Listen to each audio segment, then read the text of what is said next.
Senhor esteja convosco. Ele está no meio de nós. Proclamação do Evangelho de Jesus Cristo segundo São Mateus. Glória a vós, Senhor.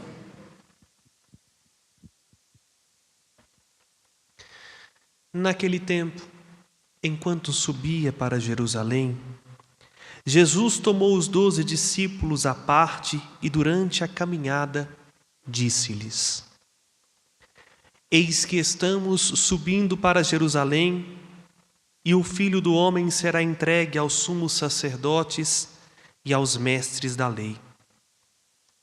Eles o condenarão à morte e o entregarão aos pagãos para zombarem dele, para flagelá-lo e para crucificá-lo. Mas no terceiro dia ressuscitará. A mãe dos filhos de Zebedeu aproximou-se de Jesus com seus filhos e ajoelhou-se com a intenção de fazer um pedido. Jesus perguntou: O que tu queres?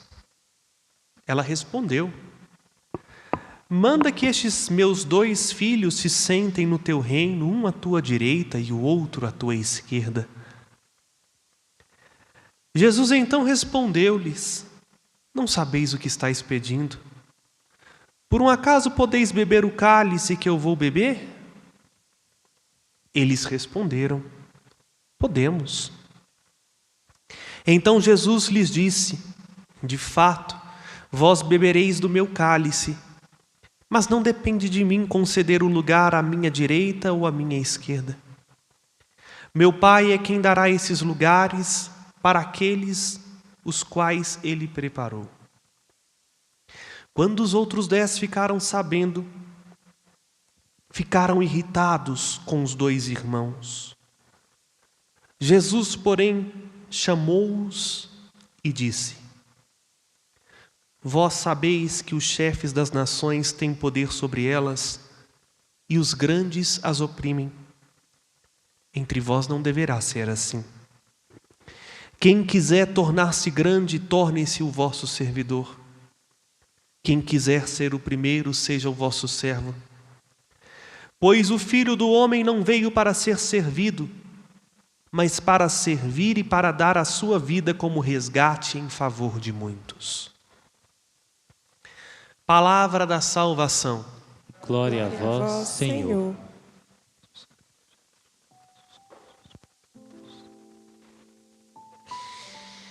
Meus irmãos e irmãs, nesta quarta-feira da segunda semana da Quaresma, mais uma vez nós somos convidados a olhar para a cruz do Senhor. É verdade que muitas vezes nós queremos olhar para a glória do Senhor. É muito mais confortável ao nosso coração e aplausível aos nossos sentidos ver o Cristo ressuscitado, glorioso, transfigurado. É muito mais cômodo à nossa consciência contemplar o Cristo glorioso e poderoso, que pode fazer o que bem a gente quer, na hora que a gente quer e do jeito que a gente quer, do que olhar para a cruz do Senhor. No entanto, desde o início de sua vida até o momento supremo de sua paixão, o Cristo anuncia-nos a cruz. Vou começar de trás para frente. Como é que Jesus termina o Evangelho de hoje? Com o anúncio mais explícito do seu amor. O Filho do Homem não veio para ser servido, mas veio para servir e dar a sua vida em resgate de muitos. Primeira coisa que eu gostaria de esclarecer. A gente acha, veio dar a sua vida para todos. Sim, Jesus morreu para todos.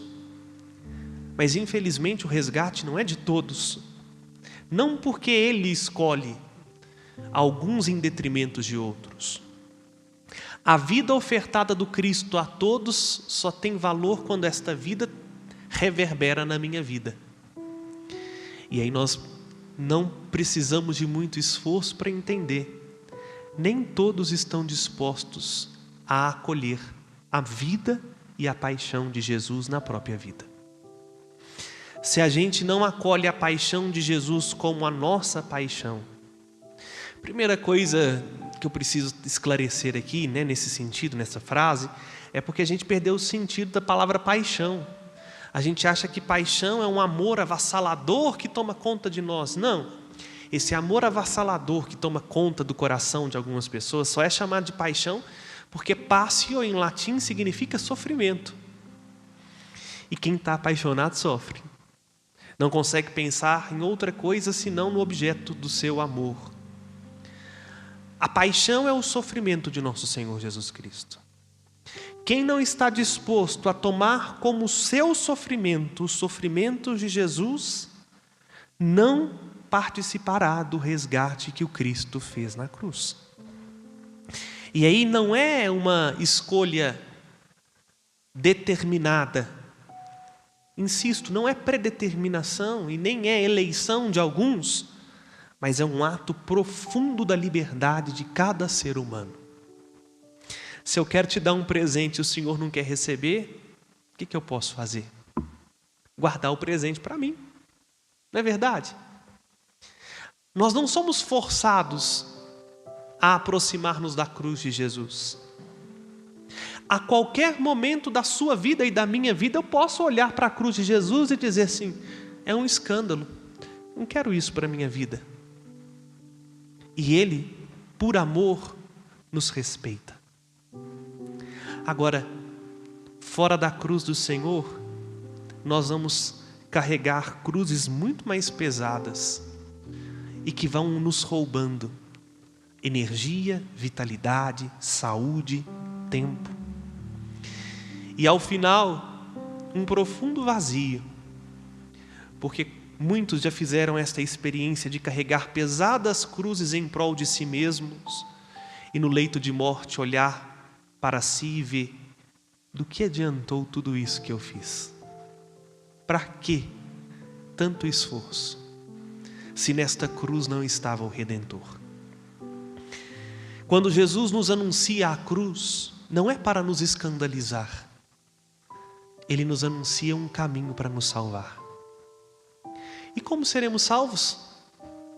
Quando a nossa vida entender que nós não nascemos para satisfazer a nós mesmos. Nós nascemos para ajudar a humanidade, para ajudar os outros a ser melhor, a ser feliz. O sentido da vida está em dar a própria vida. É por isso que nosso Senhor nos adverte várias vezes no Evangelho: quem quiser salvar a sua vida, tome cuidado. Quem quiser viver uma vida incólume do sofrimento, de dificuldades, de problemas, tome cuidado, porque há muito já perdeu a vida. É um peso tão grande ser feliz a todo tempo, né? Que o mundo hoje prega isso. As portas para fora desta igreja está rodeada de um sistema onde nós somos forçados a viver para o nosso próprio umbigo. Nosso Senhor Jesus Cristo nos ensina algo muito doloroso, mas extremamente gratificante: a ofertar a nossa vida para os outros. Aí sim entendemos o que significa amor. Aí entendemos a cruz do Senhor. Porque ali na cruz, sejamos francos, quem deveria estar não era Jesus. Quem deveria estar era eu e você. Porque o quanto a gente ofende a Deus com nossos pensamentos, com nossas ações, com nossa soberba.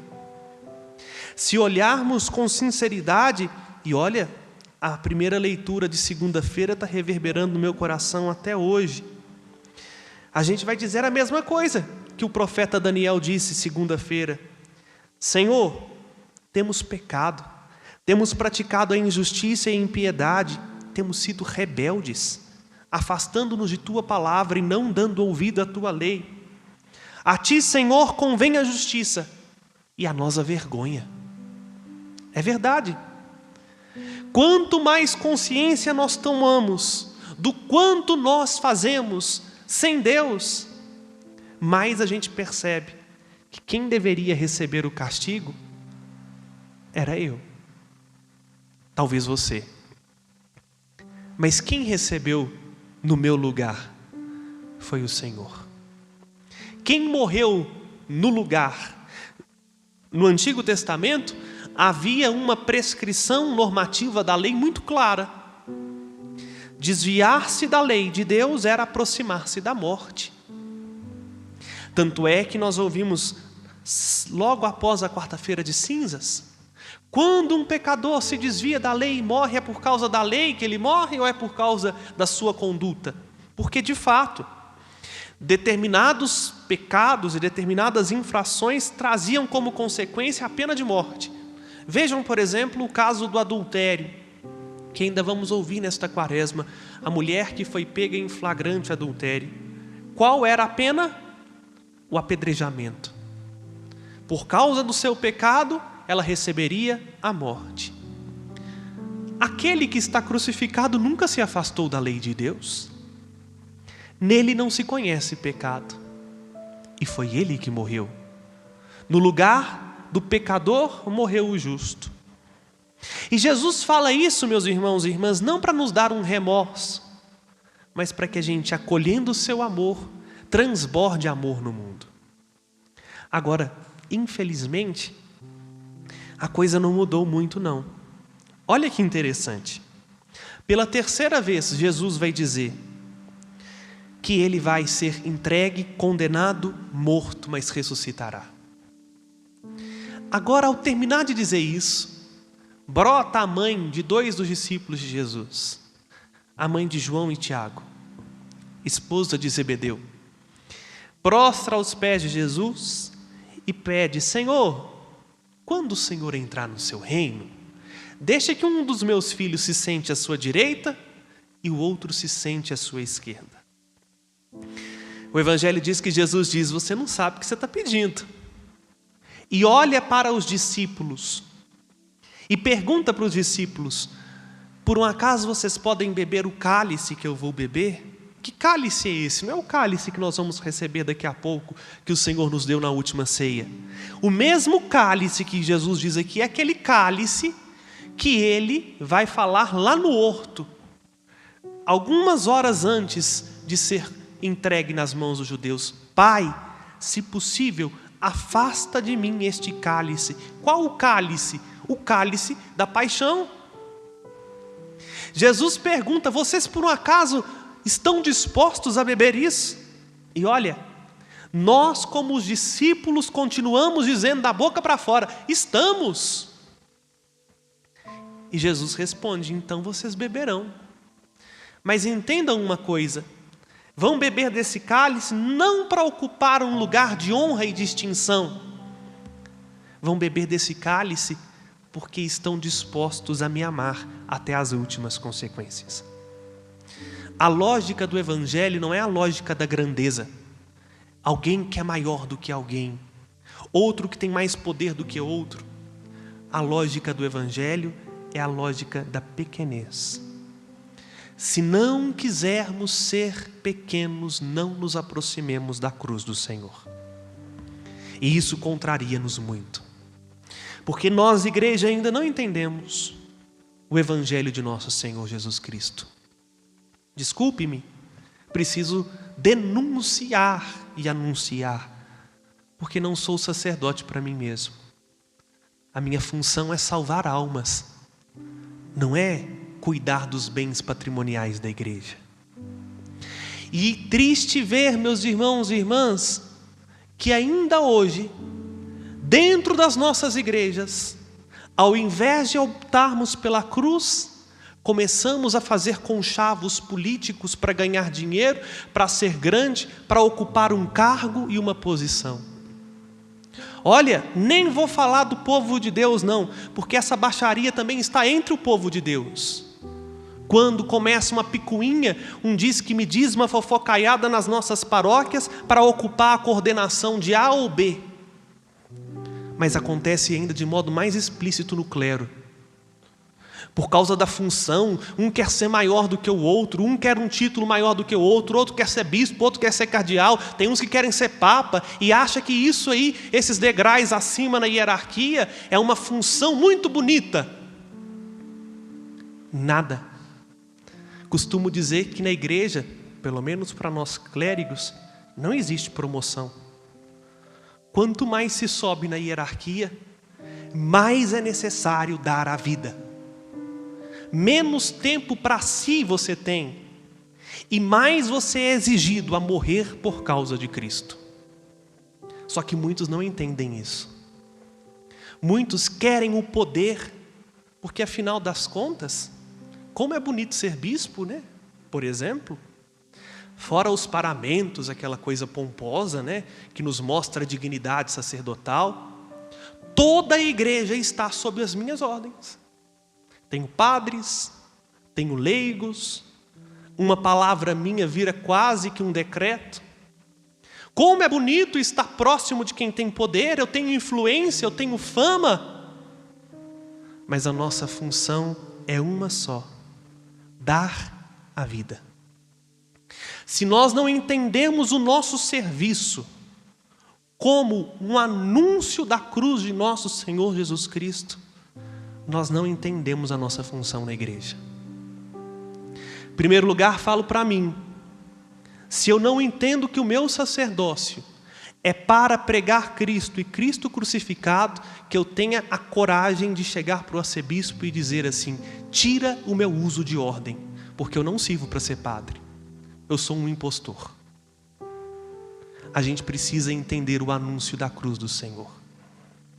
Porque estar aqui agora no lugar onde eu estou, às vezes é até muito cômodo e pode envaidecer-me muito, porque vocês estão olhando para mim e pelo menos umas 5.000 pessoas estão me vendo e ouvindo nesse momento, pela TV e pela rádio. Mas não é aqui que vocês saberão se eu amo a cruz e se eu amo Jesus. É na hora que eu tirar isso aqui e entrar por aquela porta. Dali para dentro, eu sou chamado a ser servidor. Não de quem pensa igual a mim, não de quem eu gosto, mas de quem está do meu lado. Do jeito que a pessoa é, do jeito que a pessoa se encontra. Isto é abraçar a cruz de Jesus. Porque não vai ter ninguém me vendo. E se vendo, pode falar de mim. Estou falando de mim, mas você pode se colocar no meu lugar, para não correr o risco nem receber processo de ninguém. Estou falando de mim.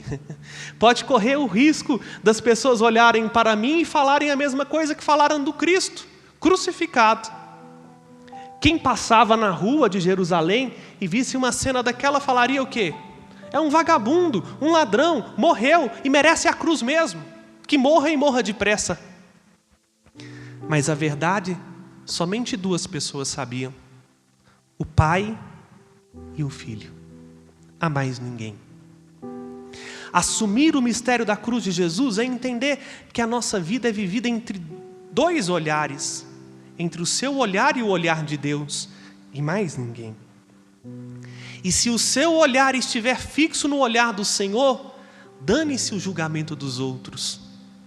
Dane-se o que os outros vão falar de você, o que estão dizendo de você.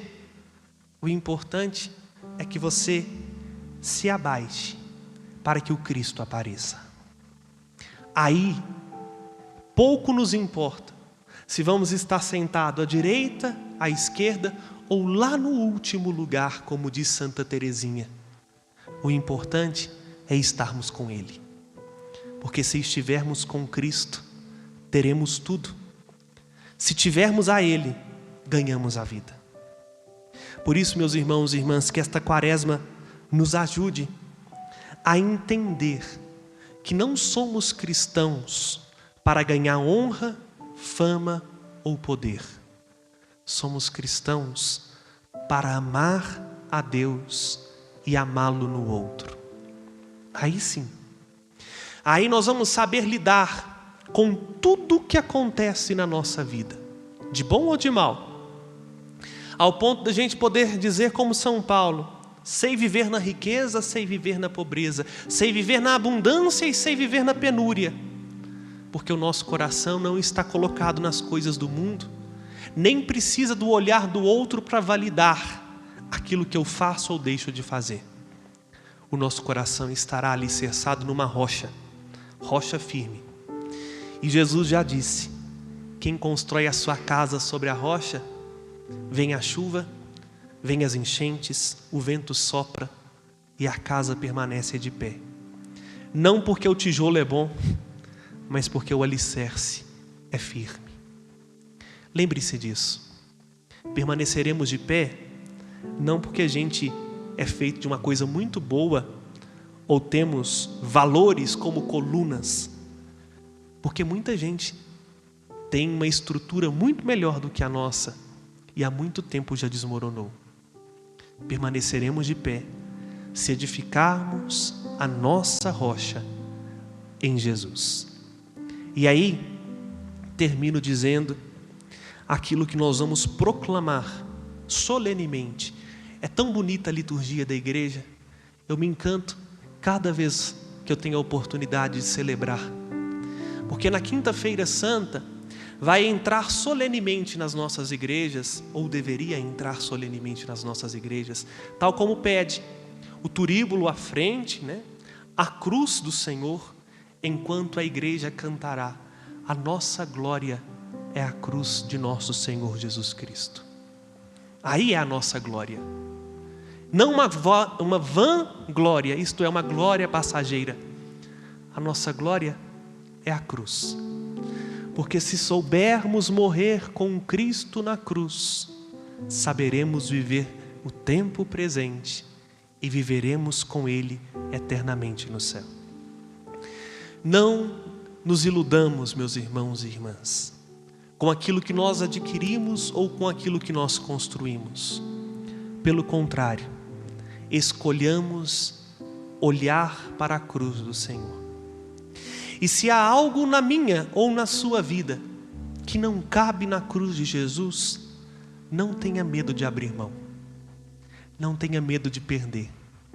Porque nós só ganharemos o que realmente interessa quando tivermos a única coisa que o Cristo tinha na cruz. E a única coisa que o Cristo tinha na cruz era a confiança irrestrita e absoluta no amor do Pai. Sim, o Cristo não tinha beleza, o Cristo não tinha títulos, o Cristo não tinha dinheiro, o Cristo não tinha poder e o Cristo nem roupa tinha quando estava crucificado. Mas o amor que ele tinha pelo Pai fez com que ele perseverasse até o fim e entregasse nas mãos do Pai, por nós, tudo o que ele tinha. Tem hora que de fato nós não temos nada a ofertar, mas se amarmos a Deus, conseguiremos permanecer firme até o último suspiro. E aí sim, pouco estaremos importando para o lugar que ocupamos ou para aquilo que fazemos, mas usaremos daquilo que temos e faremos daquilo que fazemos um meio, uma possibilidade de mostrar que a única coisa que vale neste mundo está ali, está em Jesus. Que a Quaresma nos converta e que nunca percamos de vista a cruz de nosso Senhor Jesus Cristo, porque ali está a verdade que eu e você tanto queremos e fugimos. Ali está respostas para as perguntas mais profundas do nosso coração. Ali está a glória, a maior de todas as glórias que nós podemos ter neste mundo. Ali está a porta para a verdadeira vida. Nós os adoramos, Senhor Jesus Cristo, e vos bendizemos, porque pela vossa santa cruz remistes o mundo. Apresentemos a Ele confiantes as nossas preces. A nossa resposta será: ouvir.